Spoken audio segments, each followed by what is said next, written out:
Փոխանցում եմ պարոն Կամենդացյանին, մենք կներկայացնենք խնդիրը, մենք երեկո կներկայացնենք խնդիրը, որից հետո դուք հնարավորություն կունենաք մեզ դիմել հարցերով, շնորհակալություն։ Հարգելի ընկերներ, հայաքվի ազգային քաղաքացիական միավորման կազմում գործում են մի քանի հանձնաժողովներ,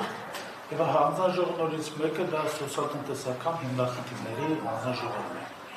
Հանձնաժողովի կողմից մենք կատարել ենք ուսումնասիրություններ եւ այս ուսումնասիրությունների ընթացքում ուշադրություն ենք դարձրել նաեւ սոցիալ-տնտեսական բնագավառին, հատկապես կենսաթոշակային համակարգին։ Կենսաթոշակային համակարգը մեր երկրում կայացել խոշորագույն համակարգերից մեկն է եւ մեջ ընդգրկում է մոտավորապես 500,000-ից ավել, 501-502,000 քաղաքացի կենսաթոշակառու եւ այստեղ խնդիրները բավականին մեծ են, մենք տեղորոշել ենք բացել ենք համակարգը, կարելի ասել, եւ այստեղ խնդիրներ կան, որոնց շուրջ մենք ձեզ այսօր կներկայացնենք թվական տվյալներ եւ կարծում եմ առաջին հարցերից մեկը նա է, թե կենսաթոշակառուները որ մասն է զբաղեցնում մեր բնակչությամբ, առաջին, երկրորդը տարածաշրջանային տվյալներ ձեզ կտրամադրենք, երրորդը կփորձենք պատմել, հասկացնել, բարձրաբանել, թե թոշակների 5 անգամ բարձրացման միֆը իշխանական արդյոք հիմնավոր է թե չէ, խոսենք միջին ամսական թոշակների մասին, միջին ամսական աշխատավարձերի սպառողական գների ինդեքսի մասին, աղքատության մակարդակի մասին եւ թերսնվածության, տարածվածության մասին, որքան եւ որ դա ցավալի է։ Այսպես Հայաստանի Հանրապետությունում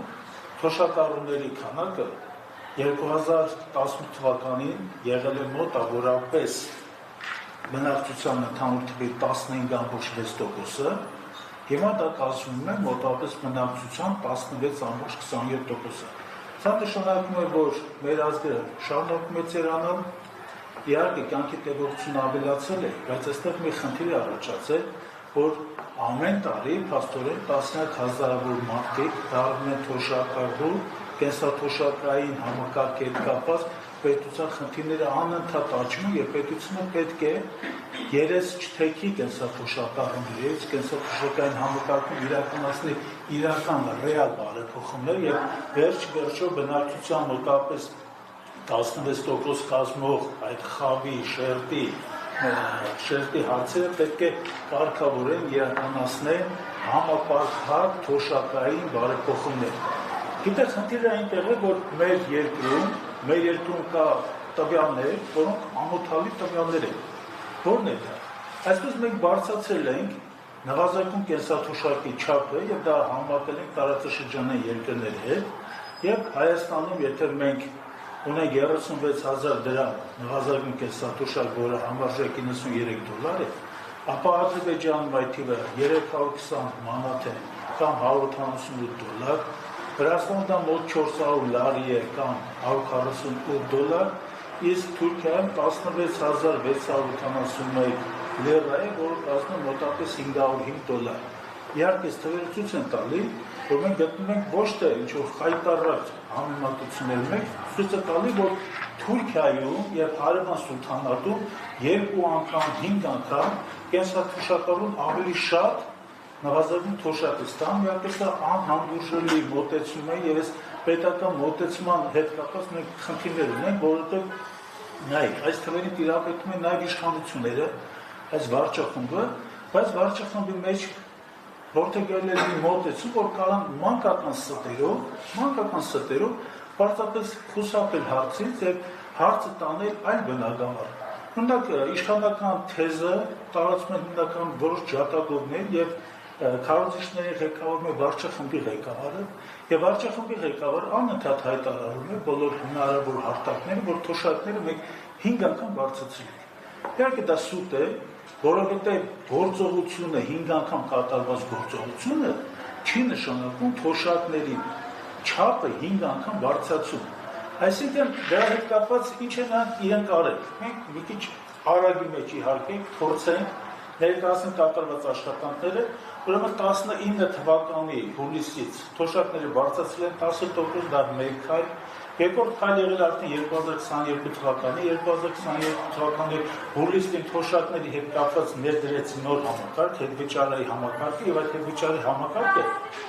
մոտավորապես 5000 դրամ է հնարավորություն տալիս, որպեսզի հետվճար իրականացվի։ Եվ երկրորդ հարցը նա է, որ 2022 թվականին 99000 շահառուների համար, կենսաթոշակային խմբի համար իրականացվեց 3000 դրամով ընդհանուր ավելացում թոշակի։ Դրանից հետո մոտավորապես 2023 թվականի հունիսի 29-ի բարձրացվեց նվազագույն կենսաթոշակի չափը, դա 31600 դրամից դարձավ 36000,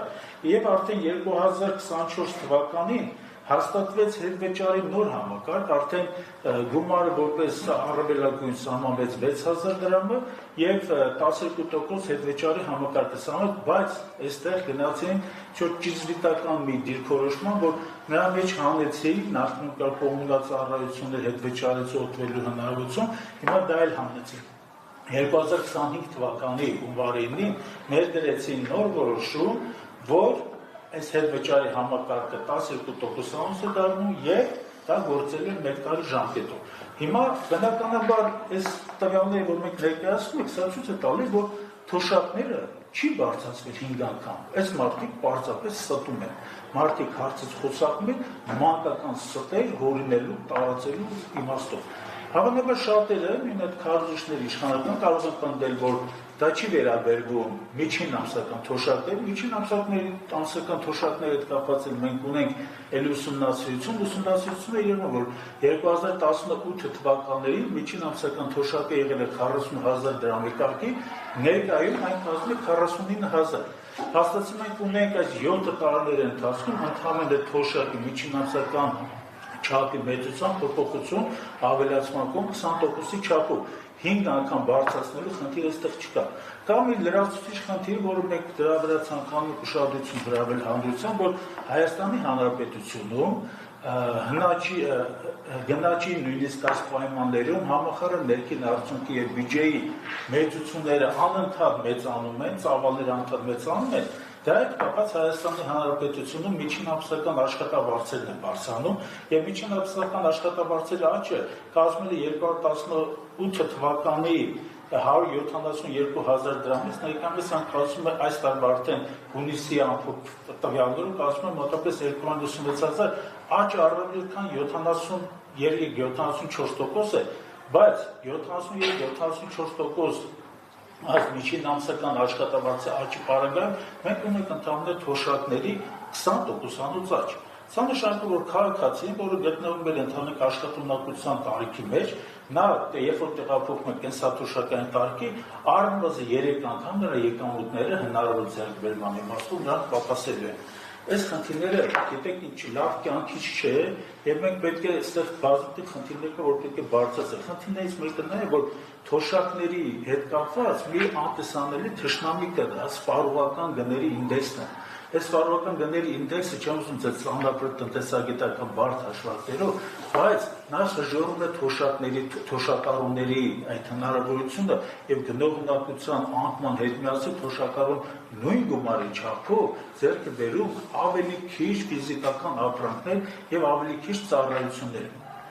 Բնականաբար դրա հետ կապված աղքատության մակարդակը երկրում շարունակում է մնալ ոչ թե գոհացուցիչ, մի խայտառակ իրավիճակ է, բայց խայտառակ իրավիճակը այս նորից թվերով ձեզ ներկայացնում, եթե 2018 թվականին նա կազմում էր 26.7%, հիմա կազմում է 23.7%, այսինքն պետական բյուջեի եւ հնայի մակարդակի աճի դեպքում, որ նաև արտաքին գործոններն են բարենպաստ պայմանավորված, մենք ունենք աղքատության գործակցի համեմատաբար կարելի ասել ամփոփ ցուցանիշ 3%-անոց նվազում աղքատության մակարդակի դա բավարար չէ։ Մի խնդիր էլ կա, այս թվական տվյալների կողմից ներկայացնում ենք, մի խնդիր կա, դա թերսնվածության մակարդակն է։ Թերսնվածության մակարդակը մեր երկրում 13-14 թվականին կազմում էր 4.5%, արդեն 17 թվականին 9.5%, եւ այդ ցուցանիշը ավելի բարձր է, սա խայտառակ իրողություն է։ Հարգելի ընկերներ, ես ուզում եմ ասել հետեւյալը, որ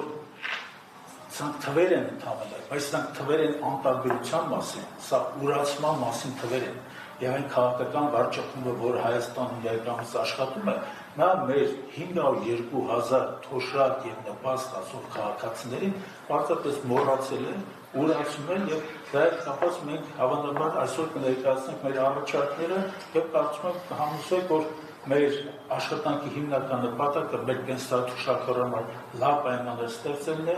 առողջությունը, որպեսզի այդ մարդիկ ունենան, որպեսզի հնարավորություն ունենան եւ որպեսզի ծառայությունները լիարժեք երկրում, որոնք նրանք դրանց ստորեն։ Շնորհակալություն, պարոն Կամեդացյան, ես խոսքը փոխանցեմ պարոն Հակոբյանին, իվեր պարոն Հակոբյանն նախկին հարցերը վերջում։ Մենք խոսքը փոխանցենք հիմա պարոն Հակոբյանին, որը իդեպ նախկինում եղել է սոցիալական ապահովության նախարարի տեղակալ եւ ներկայումս հանդիսանում է